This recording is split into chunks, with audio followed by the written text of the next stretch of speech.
This is Channel 2 News, coverage you can count on. He's doing amazing work. They're all doing amazing work. They're just trying to stay strong, and it's just a waiting game, really. Pretty scary. The call for locals to help earthquake victims in Nepal last week intensified today after a second strong quake there. An update on how you can help tops Channel 2 News at 5:30. Well, the magnitude 7.3 aftershock. That's one big aftershock. While not as deadly as last month's quake, it has set back recovery efforts significantly. Good evening, I'm Kristen Remington. I'm Wendy DeMonte. Thanks for staying with us tonight. Dozens were killed and more than 1,000 were injured in this latest quake. It was centered halfway between Kathmandu and Mount Everest. It is the largest aftershock from the April 25th quake that left more than 8,000 people dead. 6 U.S. Marines and 2 Nepalese soldiers are also missing. Their Huey helicopter went down while taking part in disaster relief operations after reporting fuel problems. However, the Pentagon says they have no indication the helicopter crashed.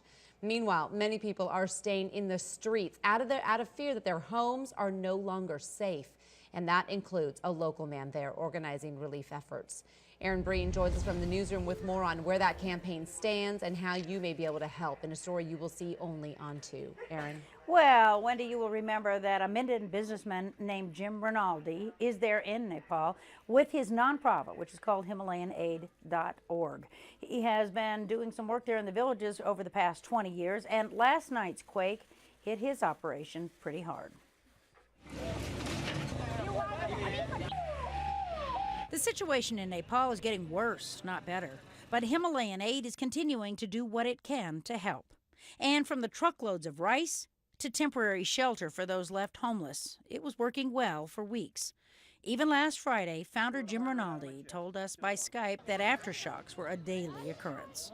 We get a good 4.0 aftershock just about every day, so I'm not getting much rest. But so it's still shaking pretty good here, off and on. But last night's quake was more than anyone expected, adding to the devastation and the frustration already there. His wife, Beth, heard from him about 5:30 this morning. The main roads they've been using to move supplies up the mountain have been lost to landslides. So the aid trucks that we have as far as rice trucks, and he just ordered 4 tons of sheet metal to have delivered over there. And I don't know that it can get there now, and that's for 700 shelters to build. The local efforts Himalayan Aid supporters are orchestrating here to get tarps and tents to Nepal is working too. In fact, Justin Langford has a truckload of it in his garage already. But it's a lot of tarps, tents, there's been a few sleeping bags. They just began the collections last Friday, and already they have an avenue for getting it from here to Nepal. Justin talked with Jim this morning too. Just said things are okay, and that there's just more people are going to be out of a place to live, and they're concerned about going into buildings. The focus is still on shelter, and supplies are being taken in at all Sparks fire departments.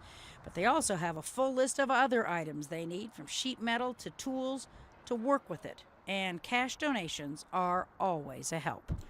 They've also added 2 Minden fire stations as well. We got a full list of all the things that they need on our website at KTVN.com. We also have a link set up to the Himalayan Aid website where you can make cash donations, and you can also see how the projects are going there. And of course, we will keep you posted. Covering the big story, Aaron Breen, Channel 2 News. Aaron, thanks so much. And for much more on the aftermath of this latest quake and the rescue efforts in Nepal, stay tuned for the CBS Evening News with Scott Pelley up next at 6.